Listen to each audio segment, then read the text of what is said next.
நம்ம சேனலை சப்ஸ்கிரைப் பண்ணாதவங்க சப்ஸ்கிரைப் பண்ணிடுங்க. கூட ஒரு பெல் பட்டன் வரும், அந்த கோயில் மணி அழுத்தி ஆல் ஆப்ஷன் கொடுத்து விட்ருங்க. அப்போ தான் நம்ம போடுற ஒவ்வொரு வீடியோ உங்களுக்கு நோட்டிஃபிகேஷன் வந்து. கவிமகன் யூடியூப் சேனல் உறவுகளுக்கு என்னுடைய அன்பான வணக்கங்கள். ஸ்ரீராம ராம ராமேதி ரமே ராமே மனோரமே சகஸ்ரநாம தத்துல்யம் ராம நாம வராணனே. எல்லாமுள்ள இறைவனின் திருவருளால் ஸ்ரீமத் வால்மீகி ராமாயணம் அயோத்தியா காண்டத்தில் 20வது காண்டம். கௌசல்யை கதற.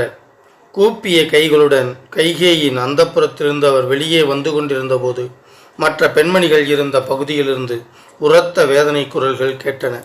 தந்தையின் தூண்டுதல் இல்லாமலே கூட அந்தப்புற பெண்களின் அவசிய தேவைகளை தானே கவனித்து நிறைவேற்றி வந்த ஸ்ரீராமன் கை கொடுத்து காப்பவர், நமக்கு அடைக்கலம் தருபவர். அந்த ஸ்ரீராமன் இன்று காட்டிற்கு போய்விடப் போகிறார். ஸ்ரீராமன் பிறந்த நாளிலிருந்தே பெற்ற தாய் கௌசல்யிடம் எவ்வளவு அன்பு மரியாதையுடன் நடந்து கொள்கிறாரோ அவ்வாறே நம்மிடமும் நடந்து கொள்கிறார். கோபமூட்டக்கூடிய சொற்களை யாரேனும் கூறினாலும் அவர் சினம் கொள்வதில்லை. பிறரை கோபமூட்டும் சொற்களை தவிர்த்து விடுவார். கோபம் கொண்ட எல்லோரிடமும் பண்பும் பரிவும் தோன்ற பேசி சமாதானப்படுத்துவார். அட பகவானே, அந்த ஸ்ரீராமன் இப்போதே இங்கிருந்து வெளியேறப் போகிறார். எல்லா மக்களும் சரண்புகும் வள்ளலான ஸ்ரீராமனை துறக்கும் நமது மன்னர் அறிவில்லாமல் இந்த உலகில் இத்தனை நாட்கள் காலம் கழித்திருக்கிறார். மகா கஷ்டம். அரச பத்தினிகள் அனைவரும் கணவனை திட்டினார்கள். கன்றுகளை இழந்த தாய்ப்பசுக்கள் போல பெருத்த குரலில் கதறி அழுதார்கள். புத்திரன் காட்டிற்கு போய்விடப் போகிறானே என்ற சோகத்தால் வெந்து கொண்டிருந்த மன்னர் அந்தப்புறத்தின் மற்றொரு பகுதியில் இருந்த அரச பத்தினிகளின் துயரக் குரலை கேட்டு வெட்கமடைந்து அந்த படுக்கையிலேயே தன்னை மறைத்து கொண்டார். பிரிதோரிடத்தில் புலன்களை வென்றடக்கிய ராமன் தன் குடும்பத்தாரின் துயரத்தை சகித்து கொள்ள முடியாதவராக யானை போல் பெருமூச்சு விட்டுக்கொண்டு தம்பி லக்ஷ்மணனுடன் தாயாரின் அந்தப்புறத்துக்குள் சென்றார்.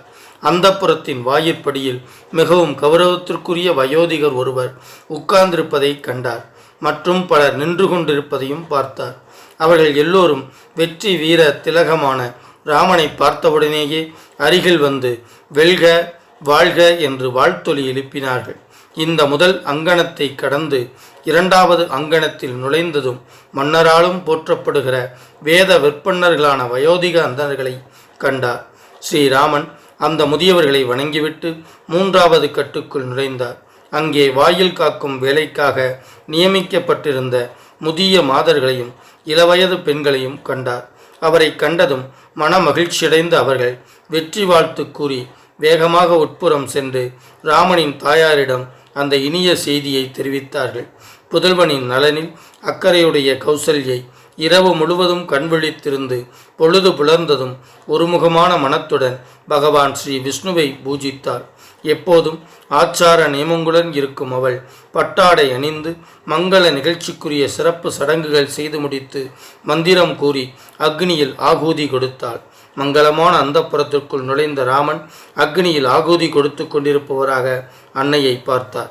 அங்கு தேவ பூஜைக்காக தயிர், அட்சதை, நெய், மோதகங்கள், ஹவிஸ் முதலியன தயாராக வைக்கப்பட்டிருந்ததை கண்டார். மேலும் பொறி, வெண்மலர் மாலைகள், பாயாசம், சித்ரான்னம், சமித்துகள், பூர்ண கும்பங்கள் முதலியவற்றையும் ரகுநந்தனன் கவனித்தார். சிறந்த வண்ணப்பொலிவுடன் திகழ்ந்த அவள் அனுஷ்டான நியமங்களை கடைபிடித்து கொண்டிருந்ததால் சற்றே இளைத்திருந்தாள். வெண்பட்டு உடுத்தி தீர்த்தத்தினால் தெய்வங்களுக்கு அர்க்கியம் கொடுத்து கொண்டிருப்பதை பார்த்தார். அன்னையாகிய தன் ஆனந்தத்தை வளர்க்கும் புதல்வன் வந்திருப்பதை வெகுநேரம் சென்று கவனித்த அவள் தன் குட்டியிடம் ஓடிச் செல்லும் பெண் குதிரையைப் போல பாசத்துடன் விரைந்து அருகில் சென்றாள். அன்னை அருகில் வந்தவுடன் அவர் திருப்பாதங்களில் விழுந்து வணங்கினார். ராமன் அவரை மார்புற தழுவிக்கொண்டு உச்சி முகர்ந்தார். எவராலும் வெற்றி கொள்ள முடியாத தன் புதல்வன் ராகவனை பார்த்து புத்திரபாசமுடைய அவள் அனுகூலமான நல்ல வார்த்தைகளை கூறினார். நெடுங்காலம் வாழ்ந்தவர்களும் தர்மசீலர்களும் முனிவர் போன்று பற்றின்றி வாழ்ந்தவர்களும் ஆத்மானுபாவம் பெற்றவர்களுமான உயர்ந்த பரம்பரையில் தோன்றிய நீ அவர்களைப் போலவே நீண்ட ஆயுள், நெடிய கீர்த்தி, அறம் தவறாமை பெற்று விளங்குவாயாக. சொன்ன சொல் தவறாதவரும் தந்தையுமான மன்னரை பொய்ப்பார். தர்மாத்மாவான அவர் இப்போதே உனக்கு இளவரசு பட்டம் சூட்டப் போகிறார். தனக்கு அளிக்கப்பட்ட ஆசனத்தில் அமராமல் தாயின் சொல்லுக்கு மதிப்பு கொடுக்க வேண்டும் என்பதால் அதை கையால் தொட்டுவிட்டு உணவு கொள்ளும்படி அழைக்கப்பட்ட ராமன் கைகளை கூப்பிக்கொண்டு தாயிடம் ஏதோ சொல்ல ஆரம்பித்தார். அவர் இயல்பாகவே அடக்கமுடையவர், அத்துடன் தாய்க்கு கௌரவம் கொடுப்பவர். எனவே இப்போது தாயாருக்கு பிரியமில்லாத ஒரு செய்தியை தெரிவிக்க வேண்டி இருக்கிறதே என்ற மனச்சுமையாலும் குனிந்த தலையுடன் தண்டகாரண்யம் செல்வதற்கு அனுமதி கோரி பேசத் தொடங்கினார். அன்னையே, எதிர்பாராத ஒரு மகா கஷ்டம் இப்போது வந்திருக்கிறது என்பதை தாங்கள் அறியீர்கள் போலும். நான் தண்டகாரண்யம் போகப் போகிறேன் என்பதை கேட்டு தங்களுக்கும் சீதை லக்ஷ்மணருக்கும் மகத்தான துக்கம் ஏற்பட போகிறது. இனி இந்த மாதிரியான உயர்ந்த ஆசனம் எனக்கு எதற்கு? தர்பாசனத்தில் உட்கார வேண்டிய காலம் எனக்கு வந்திருக்கிறது. அரசர்களுக்குரிய உணவு வகைகளை தவிர்த்துவிட்டு முனிவர்களைப் போல் தேன், கிழங்கு, பழங்களை மட்டுமே புஜித்து கொண்டு மனித நாட்டமில்லாத காட்டில் 14 ஆண்டுகள் வசிக்கப் போகிறேன். மன்னர் இலவச பட்டத்தை பரதனுக்கு கொடுக்கிறார். அத்துடன் ஒரு தவசியைப் போல வாழ வேண்டும் என்று என்னை தண்டகாரண்யத்திற்கு நாடு கடத்துகிறார். ஆளில்லாத காட்டில் 6ம் 8ம் 14 ஆண்டுகள் காட்டில் கிடைக்கும் பொருட்களையே அனுபவித்து கொண்டு பழம் கிழங்குகளை உணவாக கொண்டு வாழ வேண்டும். அவள் இதை கேட்டவுடன் காட்டில் ஒரு சால மரத்தின் கிளை கோடாரியால் வெட்டப்பட்டாற் போல தேவலோகத்திலிருந்து தள்ளிவிடப்பட்ட தேவ மாது போல தடால் என்று கீழே விழுந்தாள். இதுவரை துக்கத்தையே அனுபவித்திராதவரும் மயக்கமடைந்து விட்டவரும் வெட்டி வீழ்த்தப்பட்ட வாழை மரம் போன்றவரும் தாயாரை ராமன் கைகளால் எடுத்து தூக்கினார். கதலி என்றால் ஒரு மானினத்தின் பெண் பாலையும் குறிக்கும். அம்பினால் தாக்கப்பட்டு கீழே விழுந்துவிட்ட பெண்மானை போன்ற என்ற பொருளும் இதற்கு கொள்ளலாம். பெரும் பாரத்தை சுமந்து கொண்டு ஓடியதால் ஏற்பட்ட களைப்பு தீர்வதற்காக தரையில் இப்படியும் அப்படியும் புரண்டு எழுந்த பெண் குதிரை போல கோசாலையின் மேனி முழுவதும் படிந்திருந்த தூசிகளை தன் கைகளால் துடைத்து விட்டார். பெரும் பாரத்தை சுமந்து கொண்டு ஓடியதால் ஏற்பட்ட களைப்பு தீர்வதற்காக தரையில் இப்படியும் அப்படியும் புரண்டு எழுந்த பெண் குதிரை போல கோசலையின் மேனி முழுவதும் படிந்திருந்த தூசிகளை தன் கைகளால் துடைத்து விட்டார். இதுவரை துக்கத்தை அனுபவித்து அறியாதவரும் சுக அனுபவங்களுக்கே உரியவருமான அவர் அருகில் அமர்ந்திருந்த சூரப்புலியான ராமனிடம் லக்ஷ்மணனுக்கும் கேட்கும்படியாக பின்வருமாறு சொன்னார். நீ எனக்கு பிள்ளையாக பிறக்காதிருந்திருந்தால் எனக்கு இவ்வளவு சோகத்தை அனுபவிக்க நேர்ந்திராது. குழந்தாய் ரகுநந்தனா, பிள்ளையே பெறாத மலடியாக இருப்பது இதை காட்டிலும் பெரிய துக்கமில்லை. குழந்தாய், மலடிக்கு எனக்கு குழந்தை பிறக்கவில்லையே என்ற மனத்துயரம் ஒன்று மட்டுமே. வேறு எவ்விதமான துக்கமும் அவளுக்கு ஏற்படாது. என் கணவர் மன்னராக ஆட்சி செய்யும் காலத்தில் ஒரு மூத்த பட்டத்தரசிக்கு கிடைக்க வேண்டிய பெரிய பாக்கியமோ சுகமோ நான் கண்டதே இல்லை. என் மகன் மன்னனானதும் பல சௌக்கியங்களை அடையலாம் என்ற நம்பிக்கையால் நான் உயிரை தாங்கியிருந்தேன். நான் மூத்த அரசியாக இருந்தும் எனக்கு இளையவர்களான சக்கரத்திகள் என் இதயத்தை பிளப்பது போன்ற அவதூறான பல சொற்களை கூறும்போது நான் கேட்டுக்கொண்டே இருக்க வேண்டியிருக்கும். பெண்களுக்கு இதை காட்டிலும் துக்ககரமான விஷயம் என்ன இருக்கிறது? என்னுடைய துயரத்திற்கும் புலம்பலுக்கும் முடிவே கிடையாது. செல்வமே, நீ என் அருகில் இருக்கும்போதே நான் ஒதுக்கி வைக்கப்பட்டிருக்கிறேன் என்னும்போது நீ ஊரை விட்டே போய்விட்டாயே. ஆனால் என் கதியை பற்றி என்ன சொல்ல? எனக்கு நிச்சயமாக மரணம்தான் ஏற்படும். என் கணவர் என்னை எப்போதும் திரஸ்கரித்தே வந்துள்ளார். அவரிடம் எனக்கு எவ்வித உரிமையும் இல்லை. கைகேயின் வேலைக்காரிகளைப் போல அல்லது அதற்கும் தாழ்ந்த நிலையிலேயே நான் இருந்து கொண்டிருக்கிறேன்.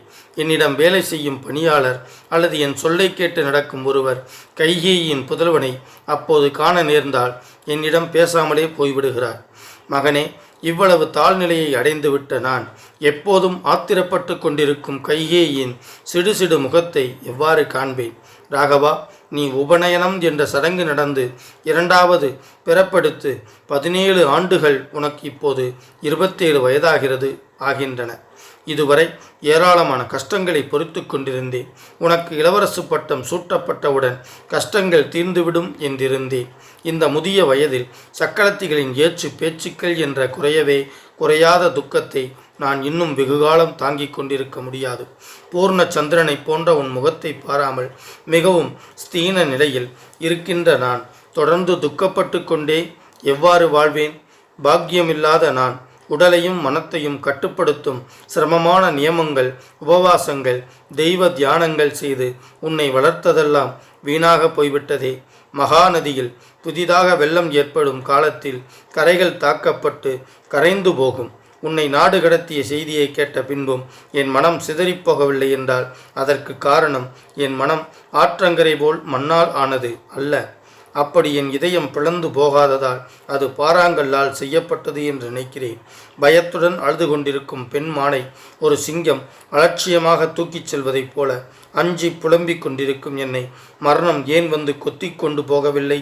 யமனுடைய வீட்டில் எனக்கு மட்டும் இடமில்லை போலும். அதனால்தான் யமன் என்னை கொண்டு செல்ல விரும்பவில்லை. என்னுடைய இருதயம் நிச்சயமாக இரும்பால் ஆக்கப்பட்டிருக்க வேண்டும். அதனால்தான் அது பிளந்து போகவும் இல்லை, முறிந்து விழவும் இல்லை. துக்கம் என் உடல் முழுவதும் ஆக்கிரமித்திருந்தும் எனக்கு மரணம் ஏற்படவில்லை என்றால் அதற்கு காரணம் விதிக்கப்பட்ட மரண காலம் வந்தால்தான் இறப்பு நிகழும் என்பது தீர்மானமாகிறது. மகனின் சேமத்திற்காக நான் செய்த விரதங்கள், தானங்கள், ஆச்சார கட்டுப்பாடுகள், இயற்றிய தவம் எல்லாம் உவர் நிலத்தில் விதைக்கப்பட்ட விதையைப் போல பலன் தராமல் போய்விட்டனவே என்பதுதான் என்னை மிகவும் வாட்டுகிறது. பொறுக்க முடியாத பெருந்துயரத்தால் நசுக்கப்படுபவன் மரணகாலம் வருவதற்கு முன்பாகவே தன் விருப்பப்படி யமலோகம் செல்லலாம் என்றால் ஈன்ற கன்றை காணாத தாய்ப்பசுவைப் போல பெற்றெடுத்த உன்னை காணாத நான் இப்போதே காலதேவனின் சபையை அடைந்து விடுவேனே. மரணம் வாராவிட்டால் என்ன? முழு நிலவை போன்ற காந்தி படைத்த உன் திருமுக மண்டலத்தை காணாமல் இங்கே வீண் பொழுது கழித்து கொண்டிருப்பதை காட்டிலும் தேகபலம் குறைந்துவிட்டாலும் கன்றின் மேல் உள்ள பாசத்தால் அதை தொடர்ந்து செல்லும் பசுவைப் போல நானும் உன்னுடன் கூட காட்டிற்கு வருகிறேன். தன்னுடைய குஞ்சு வலையில் அகப்பட்டு கொண்டு தவிப்பதைக் கண்டு அலறி துடிக்கும் கிண்ணறி பறவை போல் எதிர்வரக்கூடிய பெரும் துன்பங்களை எண்ணி பார்த்து சத்திய பரிபாலனம் என்ற வலையில் அகப்பட்டு கொண்டுள்ள தன் மகன் ராகவனை பார்த்து பார்த்து கண்களால் கண்ணீர் விட்டு ஓவென்று அழுதாள். ஸ்ரீமத் வால்மீகி ராமாயணம் அயோத்தி காண்டத்தில் 20வது சர்க்கம் முற்றிற்று. வான்முகில் வளாது பெய்க மழை வளம் சுரக்க மன்னன் கோன்முகில் அரசு செய்க குறைவில்லாதுயிர்கள் வாழ்க நான் மறையரங்கள் ஓங்க நற்றவும் வேள்வி மல்க மேன்மைகொள் சைவ நீதி விளங்குக உலகமெல்லாம். மூர்த்தி எல்லாம் வாழி எங்கள் மோனகுரு வாழி அருள் வார்த்தை இன்றும் வாழி அன்பர் வாழி பராபரமே. ஓம் சாந்தி சாந்தி சாந்தி. ஹரிஹி ஓம். ஸ்ரீ குருப்யோ நமஹ. ஹரிஹி ஓம். அன்பு நண்பர்களே, நெஞ்சை புழியும் சோகங்களும்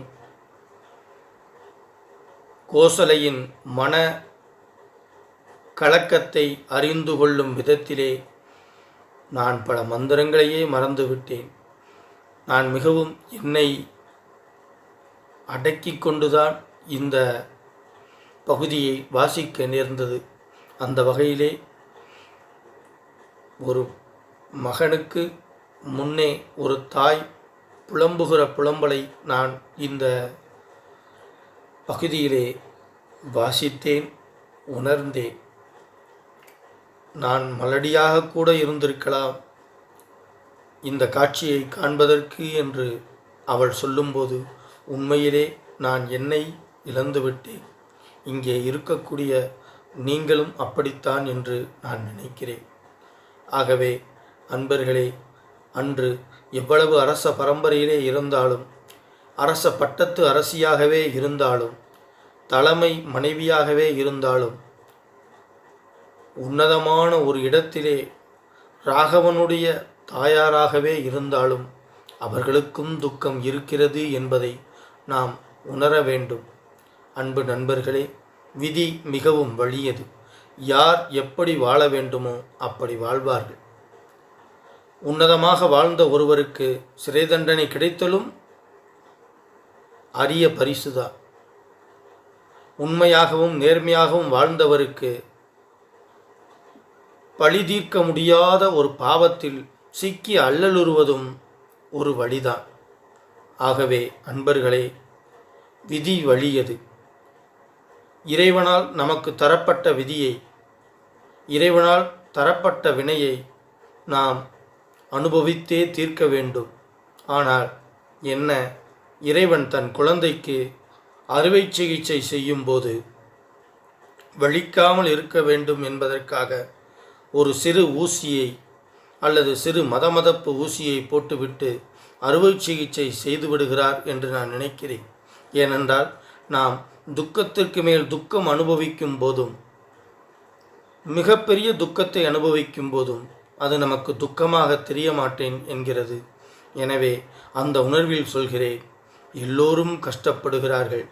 இது உங்களுக்கு நான் சொல்லவில்லை. என் மனதை நானே தேற்றிக்கொள்ள எல்லோரும் கஷ்டப்படுகிறார்கள். எல்லோருக்கும் துன்பம் என்பது வருகிறது.